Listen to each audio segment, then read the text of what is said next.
Assalamualaikum warahmatullahi wabarakatuh. Perkenalkan, nama saya Muhammad Izzual Nami dengan NIM G0025095 dari kelompok SGDA2 dengan Mas Aslep, Mas Fatih. Jadi pada video kali ini saya akan membuat laporan praktikum laboratorium anatomi di topiknya di blok 1.2 sistem integumen dan muskuloskeletal.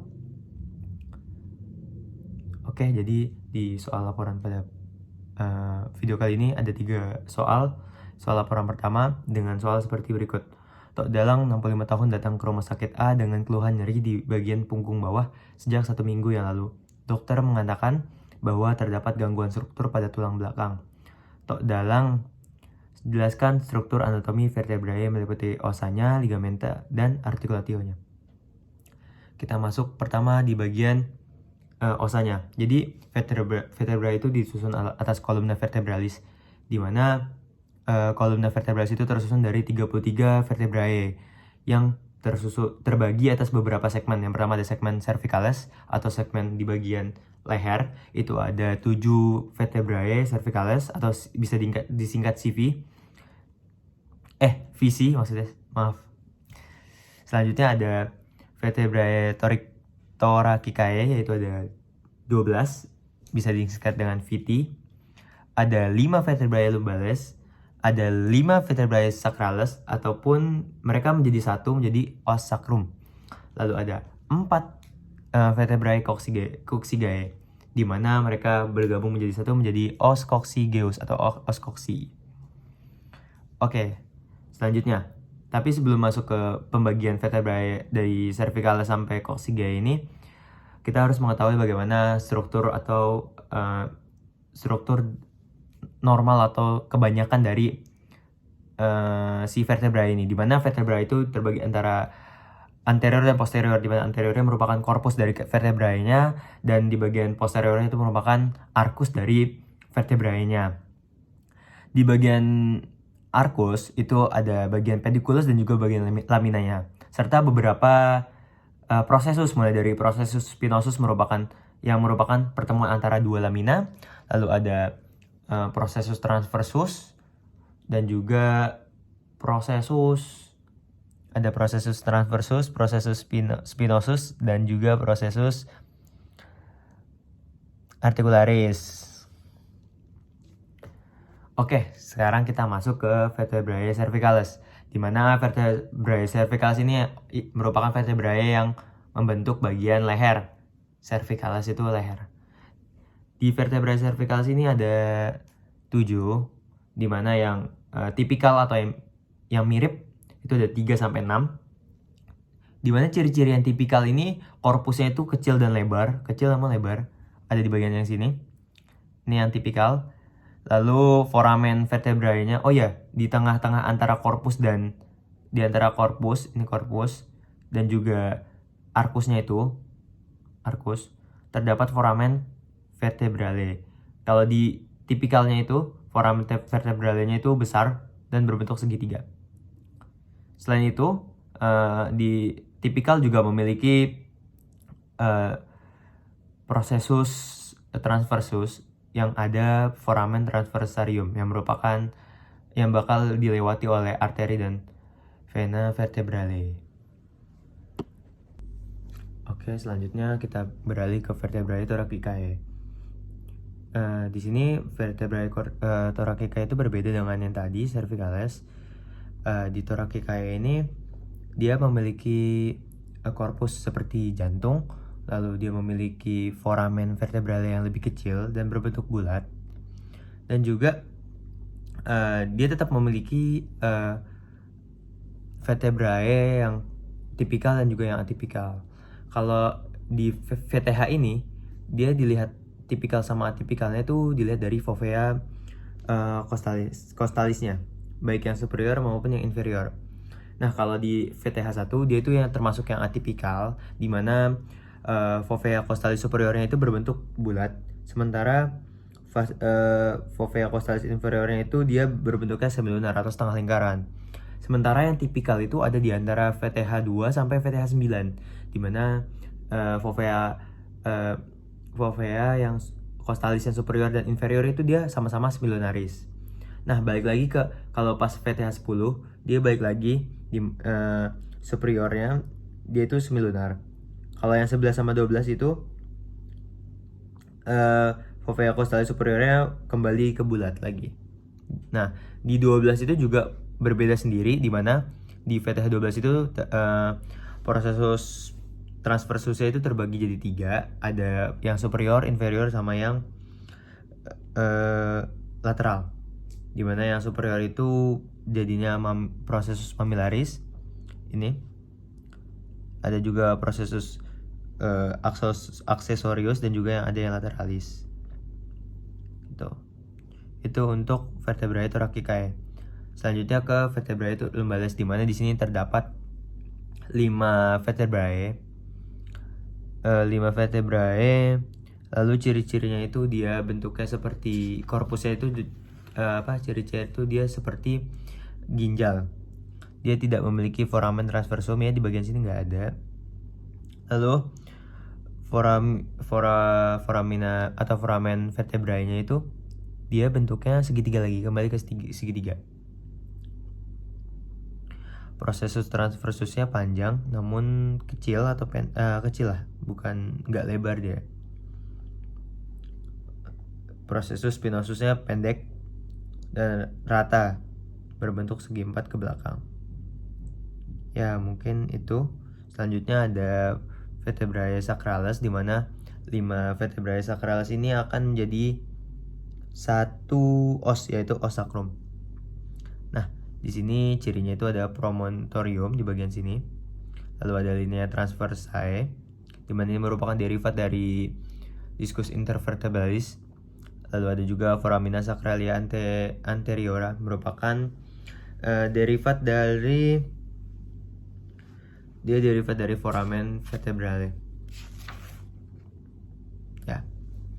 Ini facies pelvis, facies depannya, atau biasa dibilang facies pelvina. Lalu selanjutnya ada namanya vertebrae coccygae, di mana 4 vertebrae coccygae ini akan membentuk satu os, yaitu os coccygeus. Di sini bangunannya ada conococcygeum, dan ini juga kita bisa lihat ada vertebrae coccygae 1, 2, 3, dan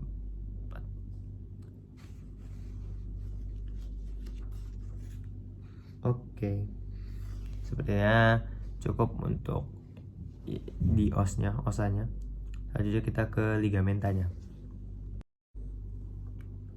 Oke, selanjutnya kita masuk ke segmen ligamenta atau ligamentum yang ada di vertebrae ini.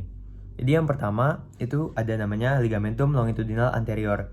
Dari namanya kita tahu kalau longitudinal itu membujur dari atas sampai bawah, dan juga anterior berarti di bagian depan. Nah, ligamentum ini tuh dari os sacrum atau di bagian facies pelvinanya hingga VC1, bahkan sampai ke anterior dari foramen magnum itu.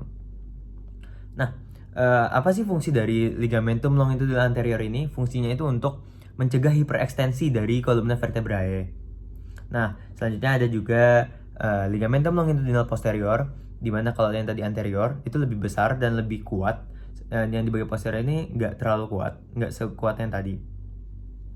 Lalu kalau buat fungsinya itu mencegah hernia nucleus pulposus, yaitu bagian dari ductus intervertebralis.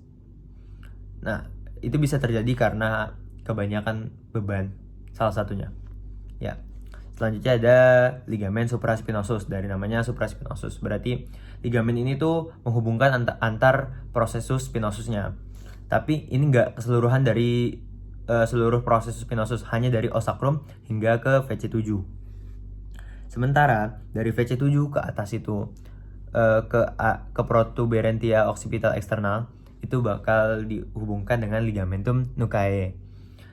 Nah, ligamentum nuchae ini menghubungkan dari protuberantia external occipital ke VC7. Selanjutnya kita ke ligamentum interspinosus, di mana ligamentum ini kan tadi cuman ujung-ujung dari prosesus spinosusnya. Kalau sekarang itu keseluruhan dari prosesus spinosus yang berdekatan. Lalu ada ligamentum intertransversalis, di mana ini menghubungkan antara prosesus transversalis yang saling berdekatan. Selanjutnya ada ligamentum flavum atau flava. Ini menghubungkan antara dua lamina yang saling berdekatan. Nah, ini untuk mencegah pemisahan lamina saat fleksi yang berlebihan gitu. Ya, mungkin itu cukup sekian. Kita berlanjut ke articulatio. Oke, selanjutnya ada namanya articulatio, pada bagian articulatio. Di articulatio ini salah satunya ada articulatio uncor vertebral, di mana ini merupakan articulatio antar processus uncinati yang ada di visi 3, visi 4 sampai 6 dan visi 7. Nah, articulatio ini akan membentuk ruang kosong, di mana ruang kosong ini akan bisa disinggahi atau bisa didiami oleh osteofit yang akan terbentuk pada masa tua. Ini salah satu alasan dari sakit leher yang menyebabkan sakit di leher. Ini salah satunya uncovertebralis. Jadi antara processus uncinati yang atas sama yang bawah itu bakal berhubungan.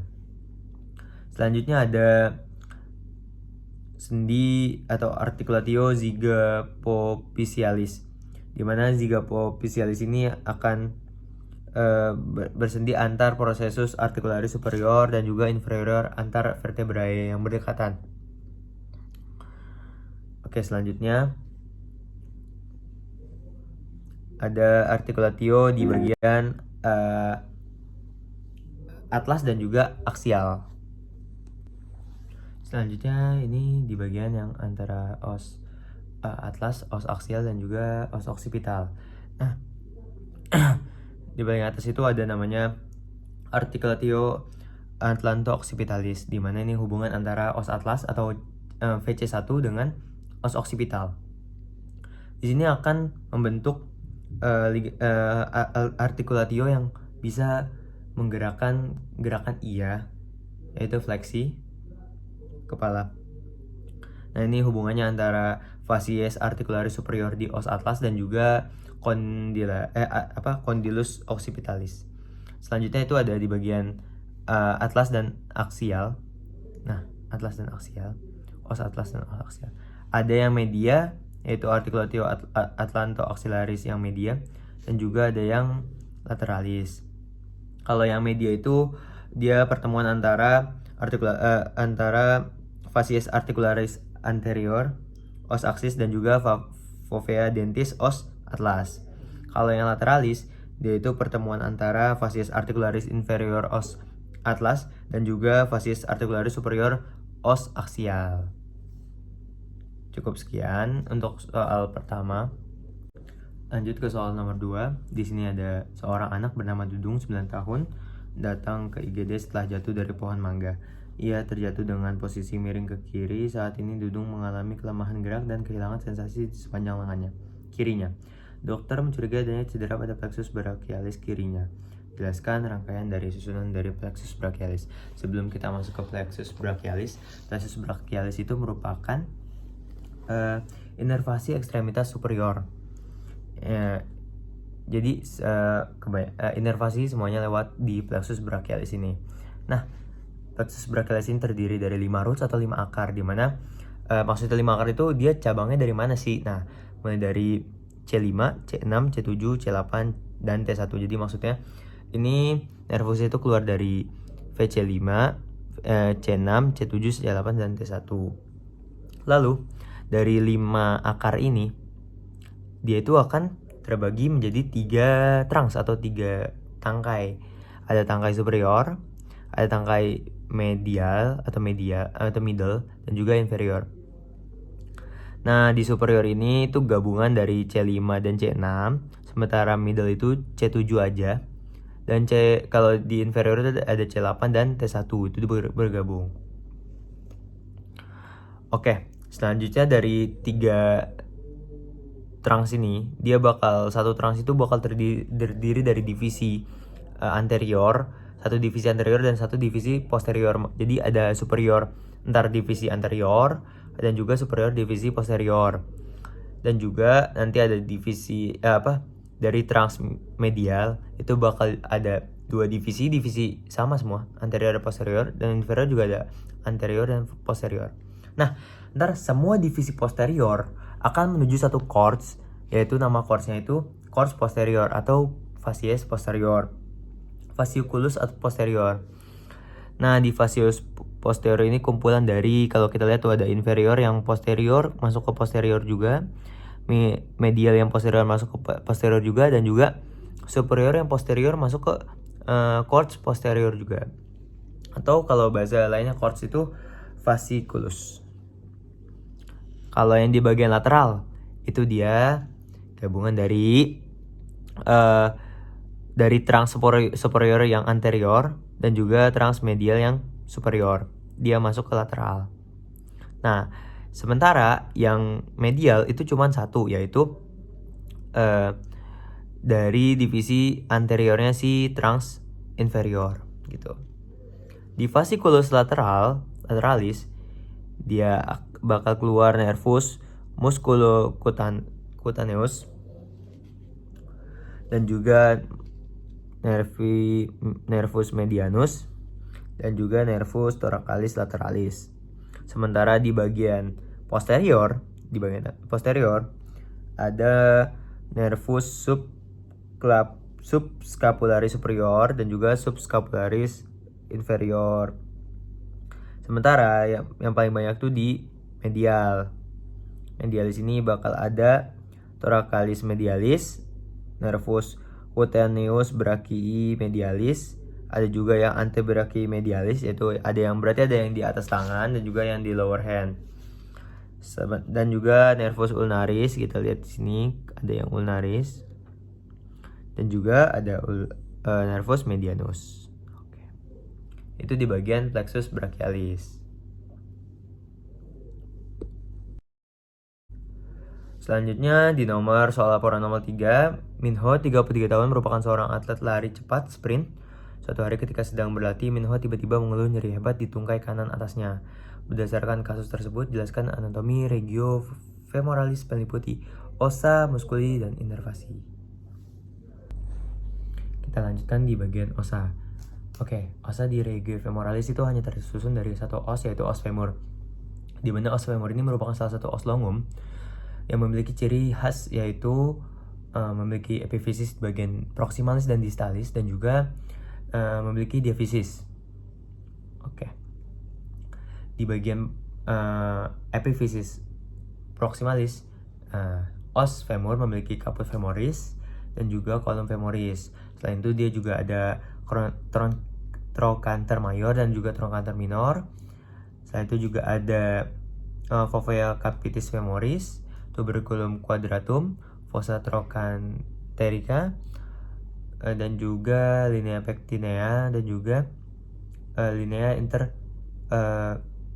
intertrochanterica. Oke, mulai dari caput femoris ini akan berhubungan dengan acetabulum dan membentuk articulatio coxae. Column femoris itu yang menghubungkan antara bagian korpus dan juga kaputnya.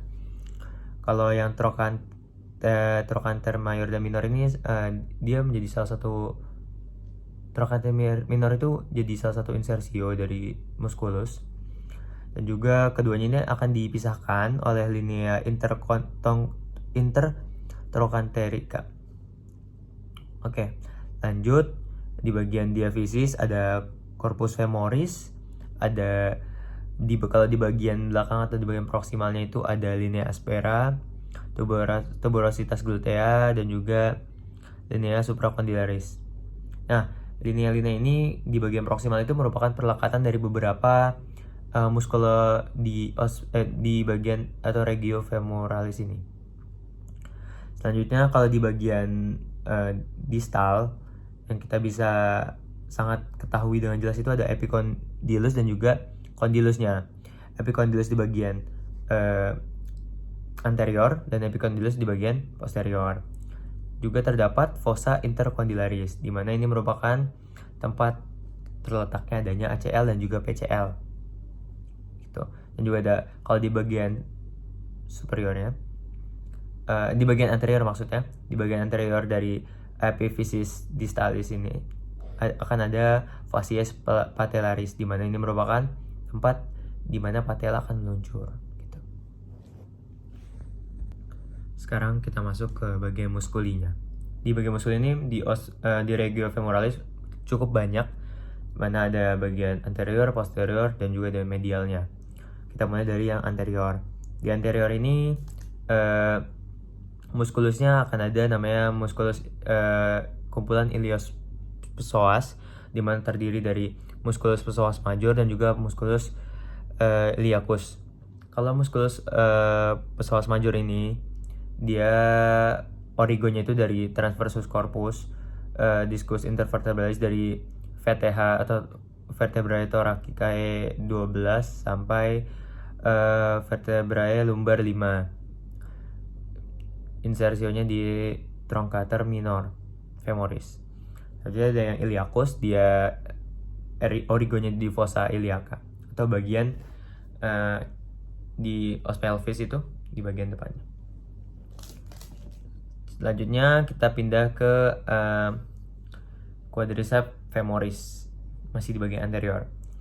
Quadriceps femoris ini ada musculus rectus femoris. Kita bisa lihat di sini rectus femoris yang ada di bagian tengah. Lalu ada vastus medialis. Dia agak, kalau medialis kan berarti dia agak masuk ke dalam, dia mendekati sumbu tubuh. Dan juga ada vastus lateralis yang di bagian luarnya, serta vastus intermedius di bagian tengah juga.